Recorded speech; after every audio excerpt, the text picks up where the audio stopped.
Hello အားလုံးမင်္ဂလာပါ MITDC ကွန်ပျူတာသင်တန်းကျောင်းကနေကြိုဆိုပါရစေကျွန်တော်ဒီနေ့မျှဝေပေးသွားမယ့်သင်ခန်းစာကတော့ Adobe After Effects 2021ထဲမှာ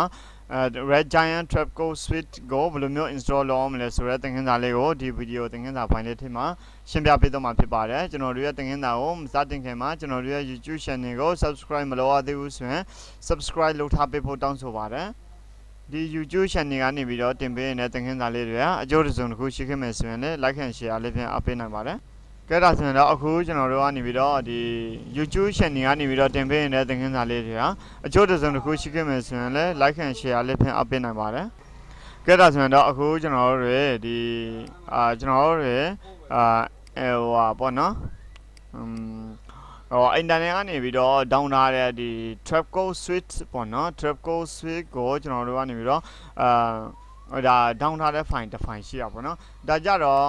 ကျွန်တော်တို့ window file နဲ့နေပြီးတော့ဒါ internet မှာတင်ပေးတဲ့လူတွေစီကနေပြီးတော့ကျွန်တော်အရင်ဆုံး down မယ်ပေါ့နော်ဒါကြတော့ရှာရတာလည်းလွယ်ပါတယ်ဒါဆိုရင်ဒီမှာ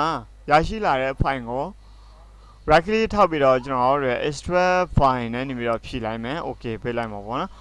ဒါဆိုရင်တော့ဒီနေရာမှာကျွန်တော်တို့နောက်ထပ်ဒီ folder လေးတစ်ခုထပ်ထွက်လာတာပေါ့နော်အဲ့ folder လေးကိုကျွန်တော်တို့က double click နှိပ်ပြီးတော့ဖွင့်မယ်ဖွင့်တဲ့အခါမှာ key ရှိတာပေါ့နော်သူက key ပေးထားတာရှိတယ်အဲ့ key လေးကိုလေကျွန်တော်တို့ကနေပြီးတော့ဖွင့်ထားပေးရမယ်ပေါ့နော်ဖွင့်ထားပေးမယ်ဒီနေထားမှာထားမယ်ပြီးရင်ဒီ Trapcode Suite 15ဆိုတဲ့ဟာလေးပေါ့နော်အဲ့ဒါလေးကိုကျွန်တော်တို့ right click ထောက်ပြီးတော့ run as administrator နဲ့နေပြီးတော့ run ပေးရမှာဖြစ်ပါတယ်run as administrator နဲ့နေပြီးတော့ကျွန်တော်တို့ run လိုက်လို့ရှိရင်ဒီလိုမျိုးနောက်ထပ် window pop up ဘောက်လေးတစ်ခုထပ်ကြလာမှာဖြစ်ပါတယ်အဲ့ဒီပုံမှာကျွန်တော်တို့ကနေပြီးတော့ read license ရှိတယ် license ကိုဖတ်မယ်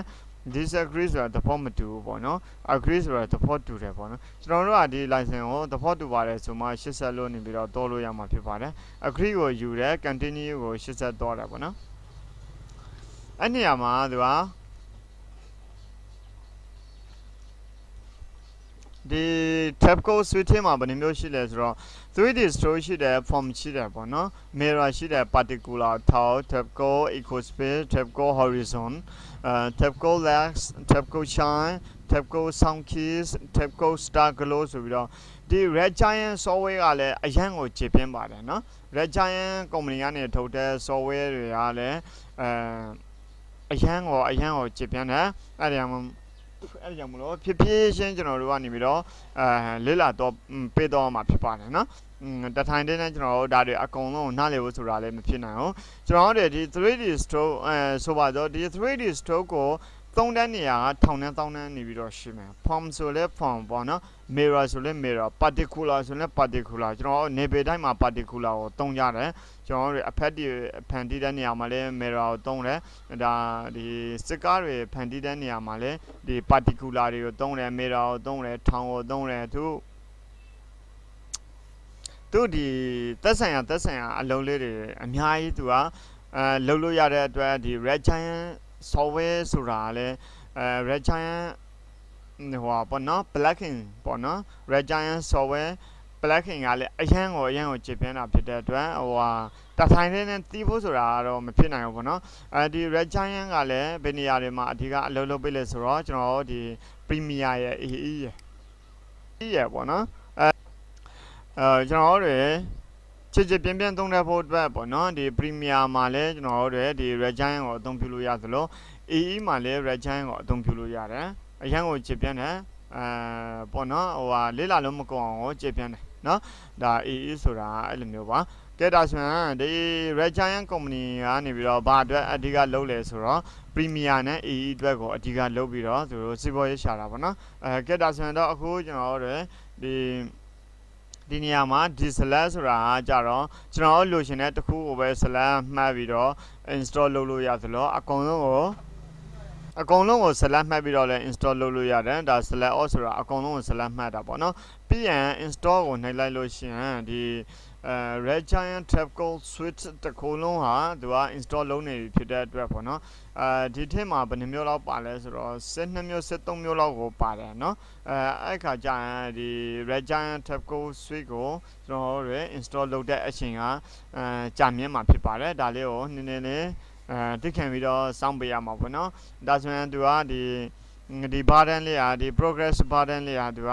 install လုပ်နေပြီဖြစ်တယ်เนาะ installing Trapcode suite please wait ဆိုတဲ့ဟာလေးပေါ့နော်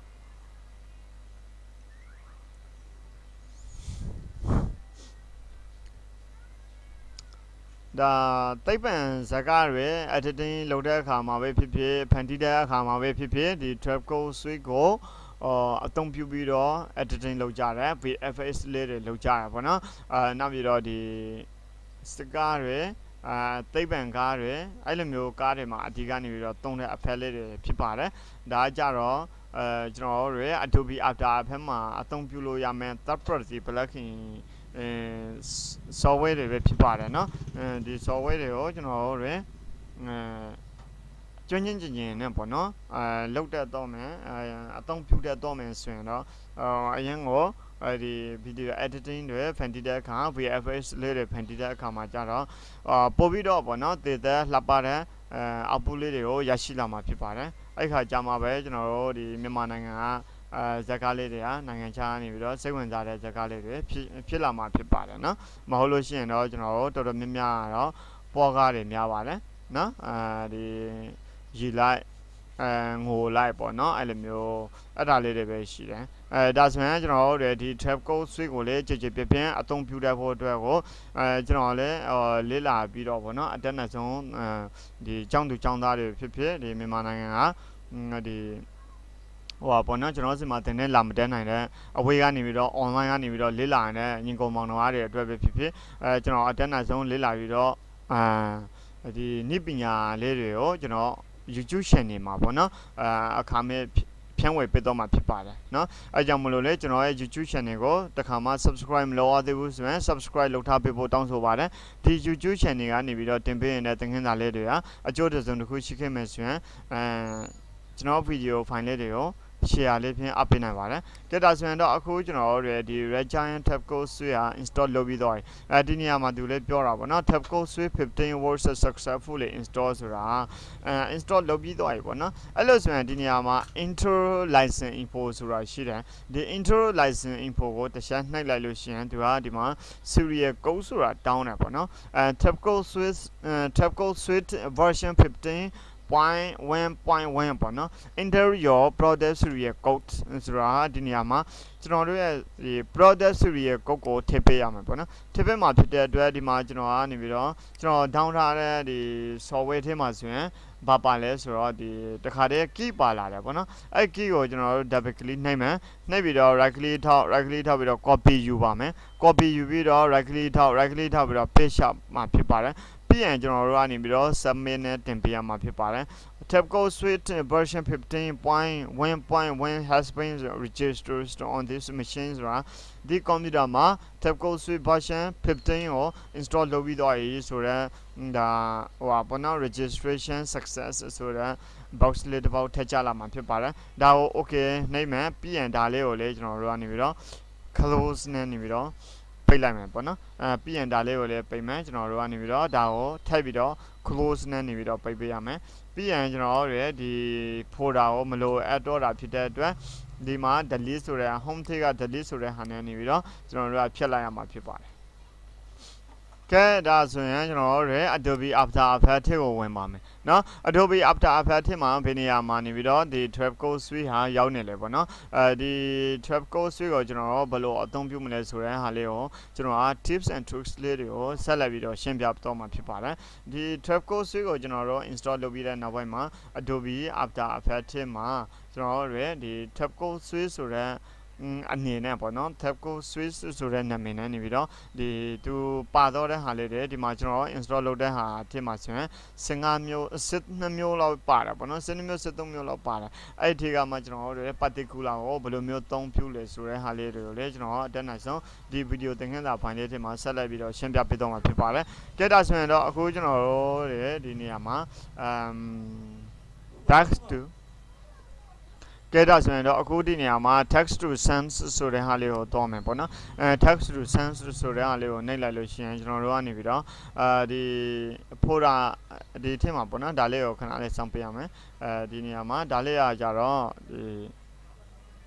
ဒါလေးက okay ပေါ့နော်ဒါလေးကိုလည်း okay လို့ထပ်ပေးမယ် okay လို့ထပ်ပေးမယ်ပေါ့နော်က ကဲဒါဆိုရင်တော့အခုဒီနေရာမှာဒီနမူနာလေးပေါ့နော်ဒါဆိုရင်ကျွန်တော်ကဒီနေရာမှာကော်တာနဲ့ထားမယ်ပေါ့နော်ဒီဟာလေးတွေကိုလည်းကျွန်တော်ကမလိုအပ်ဘူးနော်မလိုဒါလေးတွေကိုလည်းကျွန်တော်ကဆောင်းပေါ့နော်ဒီဆောင်းကိုလည်းမတုံကဲဒါဆိုရင်တော့သူ့ကိုဘယ်လိုလုပ်မလဲဆိုတော့ဒါမျိုးလေးတွေပေါ့နော်ဒါဆိုရင်သူကဒါဟိုနဲ့နေပြီးတော့အလုပ်လုပ်တာဖြစ်ပါတယ်ဒီ Trapcode နဲ့နေပြီးတော့အလုပ်လုပ်ထားတာဖြစ်ပါတယ်ဒီဘက်ကို half နဲ့ထားလိုက်မယ်ပေါ့နော်ပြီးရင်ဒီဘက်မှာလည်း dash မှာလည်းဒီလိုပါပဲကျွန်တော်ကနေပြီးတော့ဒါမျိုးလေးတွေပေါ့နော်ဒါမျိုးလေးတွေကိုTrapcode နဲ့နေပြီးတော့ကျွန်တော်ကနေပြီးတော့ဖန်တီးထားတာဖြစ်ပါတယ်ဒါလေးတွေကိုကျွန်တော်ကနောက်ထပ်ဗီဒီယိုသင်ခန်းစာဖိုင်လေးတွေမှာဒီ Trapcode နဲ့နေပြီးတော့ဘယ်လိုနေပြီးတော့အသုံးပြုကြလဲပေါ့နော်အသုံးပြုပုံပြုနည်းလေးတွေကိုလည်းကျွန်တော်ကနေပြီးတော့ဆက်လိုက်ပြီးတော့ရှင်းပြသွားမှာဖြစ်ပါတယ်ကဲဒါဆိုရင်တော့ Trapcode ကိုဘယ်နေရာမှာတွင်းနိုင်လဲဆိုတော့အဖက်ထစ်မှာတွင်းနိုင်တယ်အရင်ဆုံးကျွန်တော်ကနေပြီးတော့ဒီ particle ပဲဖြစ်ဖြစ်ရွေးမယ်လေယာတစ်ခုကိုရွေးမယ်ရွေးပြီးရင်ကျွန်တော်ကနေပြီးတော့ဒီယူပြီးရင်ကျွန်တော်ဒီနေရာမှာ Trapcode ကိုလိုက်ရှာမယ်ပေါ့နော် Red Giant ဆိုပြီးတော့ပေါ့နော် Red Giant Trapcode ဟော Red Giant Trapcode ထဲမှာဆိုရင်တော့ကျွန်တော်ဒီနေရာမှာဆိုရင် 3D Store Ecospace Font Horizon Less Mirror Particular Shine Sound Keys Star Glow ထောင်ဆိုပြီးတော့12မျိုးရှိတယ်နေလေရှောင်း17မျိုးပေါ့နော်ကဲဒါဆိုရင်တော့ဒီနေရာမှာကျွန်တော်ကနေပြီးတော့ဒီ particular ဆိုတဲ့ဟာလေးနော်အဲ့ဒီ particular မရှိလို့ရှိရင်တော့အဲ့ဒီဟာလေးကဒါအလုပ်လုံးမှာမဟုတ်ဘူးနော်အဲ့ဒီ particular နဲ့နေပြီးတော့ကျွန်တော်တို့အလုပ်လုပ်ထားပါဖြစ်ပါတယ်ဒါလေးတွေကိုအသေးစိတ်သင်ယူခြင်းလဲဆိုရင်နောက်ထပ်သင်ခန်းစာမှာကျွန်တော်ကရှင်းပြပေးတော့မှာဖြစ်ပါတယ်နော်နောက်ထပ်ဗီဒီယိုသင်ခန်းစာဖိုင်လေးတွေမှာလည်းဒီလိုမျိုးဖန်တီးတဲ့ဒီ particular နဲ့နေပြီးတော့ဘယ်လိုမျိုးဖန်တီးလို့ရတဲ့သင်ခန်းစာလေးတွေကိုကျွန်တော်အတက်နဲ့ဆုံးဒီဗီဒီယိုသင်ခန်းစာဖိုင်လေးတွေကိုတစ်ပိုင်းအပိုင်းဆက်တွေခွဲပြီးတော့ကျွန်တော်ကသင်ခန်းစာလုပ်ပေးတော့မှာဖြစ်ပါတယ်အားလုံးပဲကျေးဇူးတင်ပါတယ်ကျွန်တော်ဗီဒီယိုသင်ခန်းစာဖိုင်လေးတွေကိုကြိုက်နှစ်သက်တဲ့ဆိုရင်တော့ like and share လေးဖြင့်အားပေးနိုင်ပါတယ်အားလုံးပဲကျမရှင်းသားကြပါစေ